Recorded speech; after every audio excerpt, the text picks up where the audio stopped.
The concept of fillers in your collection is nothing new. We've talked about this debate a bit on the channel, and the debate really is to buy fillers or wait for the definitive version. But today, I'm going to go real deep into the topic of fillers. Talk about the good, the bad, and the ugly. And of course, this can relate to anything you collect. But today, I'm only going to talk about it in regards to Masterpiece Transformers because it's Friday.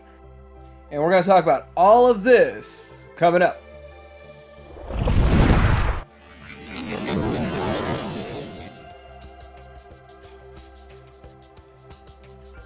The first thing I want to talk about is the good in this. So the good with having fillers in your collection is that it helps you fill out a shelf.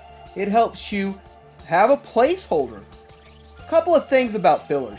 You may have a character represented on your shelf, but it may not be the greatest version of that character. You may know it's not definitive. There may be a better one coming down the road. But fillers give you option for display, knowing that it may take 3, 5, 7, 12 years to get your definitive version of your character released. Another good point about buying fillers is if it's a character that you don't care for a lot, but you want a representation, and you want a representation for, we're going to talk about price in a minute, you can buy your filler.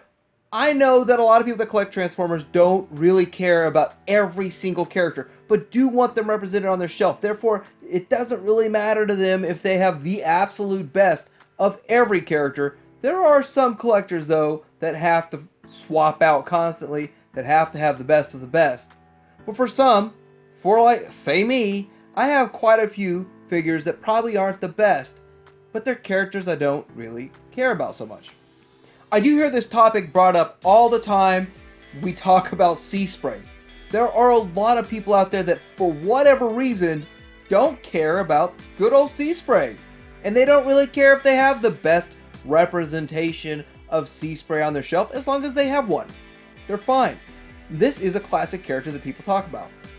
The next thing is price. You can get fillers for a good price. Now, here's how you get good fillers for a good price. When the latest and greatest now is getting released, you buy the older versions that are getting dumped. I did that. That was one of my forms of collecting for a long time. That's how I got my DACA Toys Chronos for $60, and now he sells for over $200. I know that DACA Toys Chronos was selling for $400 for a long time. I got mine for $60, felt it was a steal. I still feel like it's a good deal for a good looking figure. But when Fans Toys Phoenix came out, people dropped this like a hot potato. Practically anything iGear was getting dumped and dropped like a hot potato, also as all the other companies like Bad Cubics, Transbots, well yeah, those two companies, put these characters back out themselves, and these figures were selling for pennies on the dollar. Another good part for buying fillers is that you can practice the transformations. Now, I'm going to personally say I bought the MMC version of Hoist as a filler. Yes, I transformed it, and it's not bad. It's not great, but this is a classic example of someone who may be scared to break a toy, a high-end collectible, say a Fans Toys figure they just spent $600 on. They don't feel like transforming it. Go get yourself a $60 one of these and practice transforming it to kind of get used to the engineering. Maybe if you just stepped up and you're new, and you stepped up from collecting Chug to Masterpiece, and you see the engineering is quite intricate compared to a mainline Chug, this might be a good alternative for you. And I hear these kind of comments in my comment section all the time. That's why I felt I should share. So before we start getting into negatives of fillers, I want to point out that this day and age, it's very easy to become a Fans Toys fanboy, and obviously you can be a Fans Toys fangirl. That's possible too. But there's nothing wrong with that. There is no reason to be ashamed. In fact, it's something to be proud of. If you have a vast majority of highly sought after figures that are hard to come by, that's something to be proud of in your collection. But let's talk about this Fans Toys fanboy mentality. Right now, for the most part, there are two options floating around on the market for a Power Glide. You have on the right an X-Transbots glider, and on the left you have the Richtofen by DX9, which, by the way, glider was a filler. Richtofen is now the definitive version, but maybe he's not. Maybe tomorrow Fans Toys announces they're making a Power Glide, and it looks so much better than this one, and it is much bigger, and there's a whole lot of paint and shiny. That is something to think about. Maybe you just didn't know when you bought either one of these that there was going to be a better one coming along, or a Fans Toys version coming along. Or maybe you fall into the category where you just don't care. Maybe you're not a Fans Toys fanboy and you don't really care to have the Fans Toys version. You're happy with the DX9 or even the X-Transbots. Do you remember the survivalist version of Wheelie? Well, maybe you don't. This is also, people talk about it being Adjust-A-Toys. I don't know 100%. I know I have it. I just don't know 100%. I don't have the box for it, so I don't have as much information about this figure. But it's a pretty solid, hefty figure. In fact, if you handled it, you'd feel it and say, man, this feels like a Fans Toys figure. But then comes along X-Transbots with theirs. Their Ollie is a figure that so many people complain about. I think he looks great. I'm fine with what he is, for what he costs, which I think 60 was too much when he came out. But what if Fans Toys announces one of these soon? Maybe they come out tomorrow and say, we're making Wheelie. And how many people are going to drop the X-Transbots like a hot potato? How many people just don't care because of the character? The next thing I want to talk about is the bad. So getting into the bad of it is the having to constantly swap out your figures and your characters. If you are one of those people who will buy a filler and be able to transform it and flip it around and enjoy it and have fun with it, well, when the definitive version, or your opinion of the definitive version of a character that you want perfection in, comes along, you're going to have to do something with the old one. You're going to either have to store it in a tote or back in the box, or put it on another shelf, or sell it. I don't know about you, but I think this is the most aggravating part of collecting Masterpiece Transformers, is the constant cannibalization of each other, of each of these companies. Instead of them spreading out and making different characters, just the massive amount of cannibalization gets on my nerves.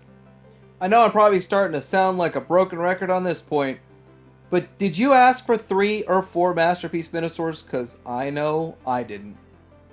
The next point on my list is you kind of get stuck with some figures that maybe you don't want anymore and you can't sell them, or you don't want to sell them and you don't want to sell them for the price that they're going for. What are you going to do with these figures that you're stuck with? So that's always an issue when it comes to this. Maybe you chose not to sell it and it's way past time to get any money out of it, or whatever the reason and issue is, you end up getting stuck with them. Now that goes for everything you collect. But when you get stuck with some Masterpiece Transformers that you don't want for whatever reason, I suggest you throw them into alt mode and display them that way. The next real negative, and this is a serious negative here, is taking a financial loss or a financial hit. And I'll admit, when I first started collecting third-party Masterpiece, I was afraid of spending $100 or $200 on a third-party figure, and if I decided, hey, I don't want to do this anymore, and I would have to sell them for a huge loss, that was a massive concern of mine.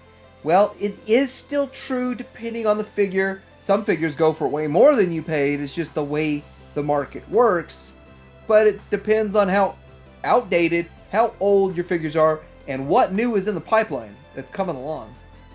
My suggestion, if you are looking to sell your figures, say you want to sell your old one when a new one comes out, there's 2 times that the price really falls on the old one to dirt cheap, and either you can't move yours for a normal price, or you could pick one up for really cheap, one of the older versions. Now that is right when, say, Fans Toys or X-Transbots or MMC announces a new figure of a character that looks better than what's on the market now. People, as soon as it's announced, will either dump their figures at that time, or they'll wait till the actual release date to dump their figure.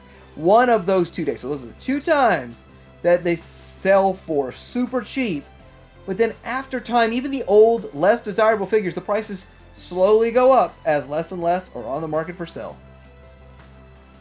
The last negative point I want to bring up about these filler figures and filler characters is if you have a figure that you're sort of okay with, yeah, I don't really need the next latest and greatest, and you pass on the retail price of a figure, specifically with Fans Toys, and it's with X-Transbots and MMC and some of these other ones also, when they sell out, if there's not another run for a while, you will have to pay a severe late tax when you come to your senses, change your mind, or whatever happens in your mind and go, oh no, I do need to get Quietus now. I passed on it, now I want it. It's not $160, it's $300. I don't know how much it's going for. I'm not in the market. I haven't paid attention. So I'm going to tell you what I'm doing with all of this. In regards to the filler pieces, what do you do when you get a new figure? I'm doing a couple things. First of all, when I made this video almost a year ago, or so maybe it was 9 months ago, that I was secret out. I was kind of sick of more Seekers coming. I was really liking what Make Toys was doing, but I was not wanting to get any more Takara ones. I knew there was a 3.0 on the way. I knew it deep down. There's no way Takara was going to sit by and let a third-party company just absolutely blow them out of the water compared to what they had put out. And so we knew there would be a 3.0 coming. Now, with this, I went ahead and sold off all my Takara, the vast majority of my Takara Seekers, getting myself positioned for this before they even announced it, before there's any pre-orders, before we still haven't even seen what theirs looks like. But I put my money in the Make Toys pocket for the minimum. At minimum, when Make Toys reissues, I'm going to do that. The other thing I do, I like to hold on to some of the older versions of figures for comparison's sake. Yes, for videos, but for my own sake of comparison, I do like to see where we've come from, where we're going in the Transformers realm, specifically in Masterpiece Transformers. I get a bit of a kick out of it. I don't need 6 versions of the same character, but 1, 2, maybe 3 versions of the same character, and that's a me thing. Now, I want to know what you think about this whole topic. What do you think about having fillers in your collection? Do you feel like it's worthwhile to have a spot filled with a character? Do you have a plethora of characters you don't really care about, so you don't really care if they're the best version? Let me know in the comments below. Like and subscribe. Hanger out.